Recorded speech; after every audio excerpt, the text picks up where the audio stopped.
8 ہجری کو مکہ فتح ہوا تو 9 ہجری کا جو حج تھا، ابھی مشرکین ادھر تھے، تو رسول اللہ صلی اللہ علیہ وسلم نے امیر حج ابو بکر صدیق کو بنا کے بھیجا۔ یعنی کہ صدیق اکبر رضی اللہ تعالیٰ عنہ کا کیا مقام ہے کہ 8 ہجری کو مکہ فتح ہوتا ہے، 9 ہجری کو امیر حج رسول اللہ صلی اللہ علیہ وسلم حضرت ابو بکر صدیق کو بنا کے جاتے ہیں، اپنی زندگی میں اپنے مسلح پہ ابو بکر صدیق کو کھڑا کر کے جاتے ہیں۔ تو ابو بکر صدیق رضی اللہ تعالیٰ عنہ حج کرا رہے ہیں، پیچھے سے سورہ برات سورہ توبہ کی آیتیں نازل ہو گئیں کہ مشرکین کو کہہ دیجئے یہ جو نا 4 مہینے تک ہے، جن سے مادہ ہوا ہے یا نہیں، ادھر رہ کلمہ پڑھ لیں ٹھیک ہے، ورنہ یہاں سے نکلنا پڑے گا، اب مہدے کوئی نہیں ہے۔ تو اب یہ جان اور مال کا معاہدہ ضروری ہے کہ وہ بندہ خود کرے یا اپنے رشتہ دار کو بھیجے۔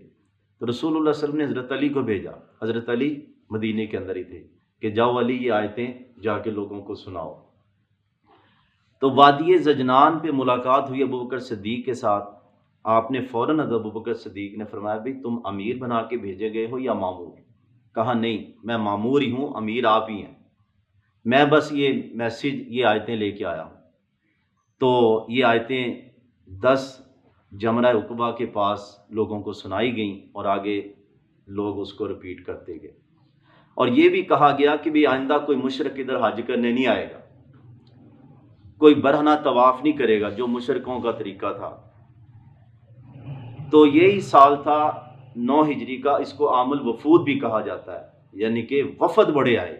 وہ جو قرآن کی صورت ہے نا سورہ نصر، اذا جاء نصر اللہ والفتح ورأیت الناس يدخلون فی دین اللہ افواجا، فوجیں اللہ کی دین میں شامل ہو رہی تھی، یعنی جو سنتا تھا، کیونکہ سب اسی کے انتظار میں تھے کہ مکہ فتح ہوتا ہے اونٹ کس کروٹ پہ بیٹھتا ہے۔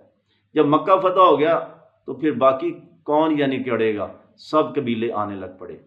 عمر سلمہ فرماتے ہیں ہمارا گھر راستے میں ہی تھا، تو لوگ وفد جاتے تھے، ہم ان سے پوچھتے تھے، وہ کہتے جی اتنی نمازیں کہا ہے، یہ دعائیں ہمیں سکھائی ہیں، یہ آیتیں ہمیں پڑھائی ہیں۔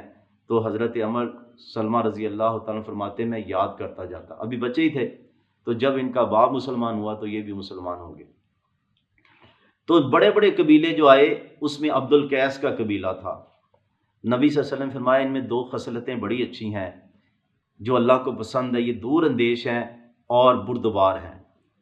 تو فیل دوسی دوست قبیلے کے امیر تھے، بڑی محنت کی، مسلمان ہی نہیں، یہ خود پہلے وقتوں میں مسلمان ہو گئے۔ انہوں نے کہا اللہ کے نبی بد دعا کریں میرے قبیلے کے لیے، آپ نے دعا کی یا اللہ دوست قبیلے کو اسلام کی نعمت دے دے۔ انہوں نے دوبارہ محنت کی تو ایک دم 80 گھر مسلمان ہو گئے۔ ابو ہریرہ رضی اللہ تعالیٰ عنہ انہی گھرانوں میں ایک تھے، بڑے خوش ہوئے۔ اسی طرح فروہ بن عمر جو مان کے علاقے کا کمانڈر تھا، عربی کمانڈر، رومن امپائر نے ان کو اپوائنٹ کیا تھا، انہوں نے موتا کی جنگ میں مسلمانوں کی شجاعت دیکھ کے نا کلمہ پڑھ لیا، تو یہ بھی اس وقت مسلمان ہوئے انہی دنوں میں۔ وفد بلی یعنی کہ ایک قبیلہ تھا، ان کے رئیس تھے ابو نصیر، انہوں نے آ کے سوال بھی کیے اللہ کے نبی جو ہم مہمان نوازی کرتے اس میں اجر ہے؟ فرمایا ہاں، امیر و غریب و مہمان نوازی میں اللہ نے اجر رکھا، یہ صدقہ ہے۔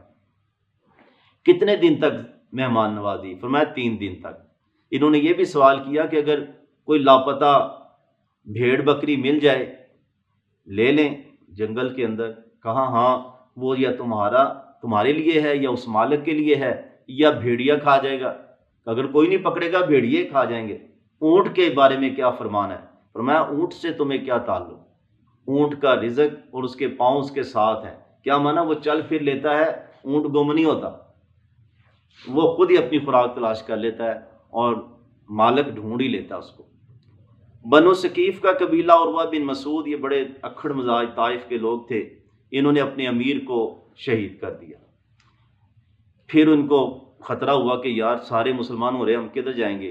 عثمان بن ابی عاص چھوٹی عمر کے تھے، وہ یعنی کہ امیر بنا کے بھیجے گئے۔ انہوں نے مطالبہ کیا کہ جاؤ جا کے اللہ کے نبی سے کچھ رعایتیں لینا۔ کیا؟ ہم جی سود نہیں ختم کریں گے، زنا نہیں ختم کریں گے، شراب بھی پئیں گے اور نمازوں کی بھی ہمیں چھٹی دی جائے۔ آپ نے فرمایا نہیں، مسلمان ہونا ہو، نہیں ہونا نہ ہو، وہ دین نہیں ہے جس میں نماز نہیں۔ آپ نے ساری ان کی جو شرائط تھی ٹھکرا دی. کہا اچھا لات بت کو ہم نہیں توڑ سکتے، اپنے خدا کو نہیں توڑ سکتے، لات اس کا نام تھا. فرمایا وہ میں توڑوا دوں گا. حضرت خالد رضی اللہ تعالیٰ کو بھیجا صحابہ کے ساتھ، انہوں نے جا کے لات بت کو توڑ دیا. قبیلہ ہمدان میں اب پہلے حضرت خالد بن ولید گئے، اتنا رسپانس نہیں ملا، پھر حضرت علی کو بھیجا، آپ نے خط دے کے، تو انہوں نے خط سنایا، اللہ نے ان کے دل میں اسلام ڈال دیا. اور جوابی خط حضرت علی نے بھیجا کہ جناب سب مسلمان ہو گئے. آپ فوراً سجدے میں گر گئے. کتنے خوش ہوتے تھے اللہ کے نبی صلی اللہ علیہ وسلم کہ جب کوئی قبیلہ مسلمان ہوتا تھا. آپ نے سر اٹھایا، فرمایا ہمدان پر اسلام ہو، قبیلہ ہمدان پہ اسلام ہو. اسی طرح وفد بنی فزارہ آیا، انہوں نے کہا جناب ہمارے ہاں تو قحط ہی بڑا ہے، بھوک بڑی ہے. آپ نے ممبر پہ دونوں ہاتھ اٹھا کے دعا مانگی، اللہ نے رحمت کی بارش نازل کی. نجران کا وفد یہ یمن میں تھا، بہت بڑا عیسائیوں کا قبیلہ تھا. 1,00,000 ان کے لڑنے والے تھے، 1,00,000 کی فوج تھی. تو یہ آئے تھے، 60 بندے آئے تھے مدینہ طیبہ وفد کی شکل میں. ان کا جو حکومت کا سربراہ تھا عبد المسیح، اس کا لقب تھا عاقب. اور جو سیاسی نظام چلاتا تھا اس کو سید کہتے تھے. لارڈ پادری اسقف وہ روحانی ان کا پیشوا تھا عیسائیوں کا. بہرحال آپ نے کافی دلائل دیے، وہ مان نہیں رہے تھے.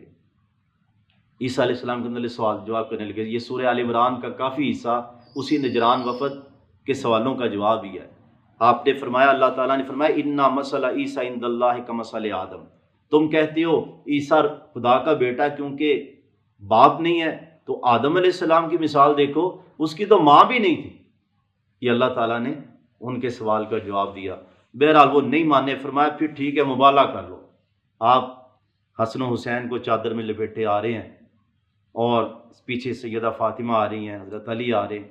مبالغہ ہوتا ہے کہ جب دلائل سے کوئی نہ بات مانے تو کہا جاتا ہے بھی ٹھیک ہے، جو جھوٹا اس پہ اللہ کی لعنت، برباد ہو، اس کو مبالغہ کہا جاتا ہے. آپ کی دوسری بیٹیاں پہلے ہی فوت ہو چکی تھی، کئی کہتے ہیں صرف فاطمہ ہی تھی رضی اللہ تعالیٰ عنہ. تو یہ 9 ہجری کو ہوا. تو ام کلثوم اور سیدہ رقیہ، سیدہ زینب، یہ سب پہلے اپنے رب کے پاس جا چکی تھی. بہرحال انہوں نے مشورہ کیا، یار نبی سچا لگتا ہے، اگر ہوا تو ہمارا تو بیڑا غرق ہو جائے گا ہماری نسلوں کا. وہ مبالغے پہ نہیں آئے. انہوں نے سالانہ جزیہ دیا، 2,000 جوڑے دیا کریں گے، اور جس کے ساتھ 152 گرام ہر جوڑے کے ساتھ چاندی بھی دیں گے. آپ کوئی امانت دار بندہ بھیج دیں. آپ نے فرمایا اس امت کا امین ابو عبیدہ بن جراح ہے، امین الحاظ الامہ ابو عبیدہ بن جراح. وفد بنی حنیفہ آیا، 17 بندے. یہ جو مسلمہ کذاب کا علاقہ تھا، یہ 17 بندے آئے، ملاقات کر رہے ہیں. یہ اتنا متکبر تھا، مسلمہ بن سمامہ اس کا نام تھا، یہ الگ ہی بیٹھا رہا. آپ نے بڑا پروٹوکول دیا، آؤ بھگت کی، لیکن سمجھ گئے کہ اس کے اندر خباثت ہے. اور آپ کو اللہ نے خواب بھی دکھایا تھا کہ سونے چاندی کا ڈھیر آپ کے قدموں میں آ گیا ہے، لیکن 2 کنگن آپ کے ہاتھوں میں آ گئے. آپ پریشان ہو گئے. کہا گیا پریشان نہ ہو، آپ پھونک ماریں. پھونک ماری تو وہ اتر گئے. وہ اس کی تعبیر یہ تھی کہ آپ کی زندگی میں 2 لوگ نبوت کا دعویٰ کریں گے. تو اس میں وہ اسی نے جا کے نا مسلمہ کذاب، پہلے تو اس نے مادہ کیا، یعنی کہ گفتگو میں کہا کہ جناب ہم کلمہ پڑھتے ہیں لیکن اپنے بعد حکومت کا سربراہ مجھے بنا دیں. آپ کے ہاتھ میں خشک لکڑی تھی کھجور کی. کہا اگر تو یہ بھی مانگے تو میں نہیں دوں گا. جو خواب اللہ نے مجھے دکھائی ہے لگتا وہ تیرے بارے میں، لیکن تو اللہ کی تقدیر سے آگے نہیں بڑھ سکتا. تو اس بدبخت کا قبیلہ بہت بڑا تھا، یمامہ کے لوگ بنو حنیفہ کے، اس کا کلمہ پڑھنے لگ پڑے. اس نے پیکج دیا، اور صبح شام کی نمازیں معاف، زنا معاف، شراب معاف، دنیا. اور اس نے نقصان زیادہ اس لیے پہنچایا کہ یہ محمد رسول اللہ بھی کہہ رہا تھا، نبی صلی اللہ علیہ وسلم کی رسالت کا بھی اقرار کر رہا تھا. جس طرح آج قادیانی کہتے جی ہم اللہ کے نبی کو ہی مانتے ہیں، قرآن کو ہی مانتے ہیں، تو لوگ زیادہ دھوکے میں آ جاتے. بہرحال اس کا خاتمہ ہوا. ابو بکر صدیق کہ دور خلافت میں یمامہ کی جنگ ابو حضرت خالد بن ولید کی قیادت میں، جس میں 700 قرآن کے حافظ شہید ہوئے، اور اس بدبخت کو وحشی بن حرب، وہی صحابی جس نے اس وقت تو کافر ہی تھے، حضرت حمزہ کو شہید کیا تھا نیزہ مار کے تاکہ اس کو آزادی مل جائے، ان کے ذہن میں ایک کفارہ ادا کرنے کا جو امید تھی کہ مجھ سے کوئی اسلام کا دشمن قتل ہو جائے، اللہ تعالیٰ نے سے یہ کام لیا۔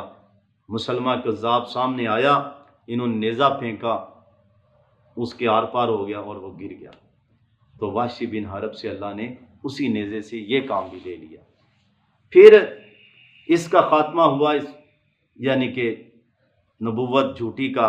دوسرا اسود انسی تھا، اس نے بھی نبوت کا دعویٰ کیا، یہ یمن کا تھا، اس کو فیروز نامی صحابی رضی اللہ تعالیٰ عنہ، کیونکہ اسود انسی وہاں حکومتی مسلمانوں کی بازان تھا، وہ شخص جس نے ایران کے بادشاہ کے کہنے پہ 2 فوجی بھیجے نبی صلی اللہ علیہ وسلم کو گرفتار کرنے کے لیے۔ جب اللہ کے نبی نے فرمایا بھی تمہارا بادشاہ تو قتل ہو گیا ہے، انہوں نے خبر کی تصدیق کی تو مسلمان ہو گئے۔ تو بازان کا بیٹا تھا جو، اس کی بیوی کو اسود انسی نے قبضے میں کر لیا، یمن پہ قبضہ کر لیا۔ اب اس کا جو کزن تھا فیروز، اس عورت کا، وہ اپنے 2 ساتھیوں کے ساتھ گیا اور باقاعدہ اس کو قتل کیا سوتے ہوئے۔ چیخ اس نے بڑی ماری، سیکورٹی والے ایک دم آ گئے۔ بیوی کہنے لگی نہیں نہیں، پریشانی والی بات نہیں، اس پہ وہی آ رہی ہے اس لیے یہ آوازیں نکال رہا ہے۔ لیکن جب ٹھنڈا ہو گیا تو وہ آپ نے وحی کے ذریعے صحابہ کو خبر دی۔ یہ اسی رات، آخری رات، وحی کے ذریعے رسول اللہ صلی اللہ علیہ وسلم اپنے رب کے پاس، یعنی کہ جس رات گئے، وحی کے ذریعے خبر آ گئی کہ اسود انسی جس نے نبوت کا جھوٹا دعویٰ کیا تھا وہ بھی قتل ہو گیا ہے۔ تو یہ تھے 9 ہجری کے واقعات۔ اللہ سب نے مجھ کی توفیق عطا۔